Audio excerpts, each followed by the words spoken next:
Who contemplates God? Ezekiel, a priest turned prophet. The book of Ezekiel recounts the prophecies of the prophet Ezekiel, who, after being exiled to Babylon in 597 BC, calls the people of Israel, fallen because of their sins and idolatry, to repentance.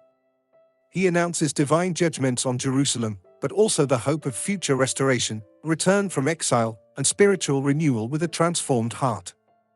Historical context. The Babylonian exile, the prophet Ezekiel was one of the many Jews deported to Babylon by the Chaldeans. The exile sparked an identity crisis among the deportees, who were confronted with a foreign culture and doubted the power of their God. Ezekiel's mission.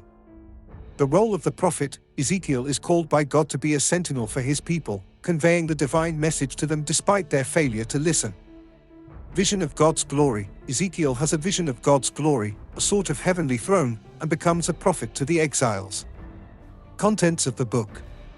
Judgments and rebukes. Ezekiel announces severe judgments on the sins of the people and threats against Jerusalem, which is destroyed. Oracles against the nations. Prophecies are also directed against the pagan nations. Promises of restoration. Beyond destruction, Ezekiel conveys consolations and promises of restoration. Vision of dry bones. A famous vision shows dry bones becoming covered with flesh and coming back to life, symbolizing the resurrection of the people of Israel and their return to spiritual and national life.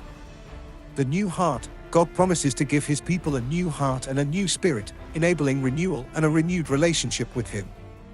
Significance.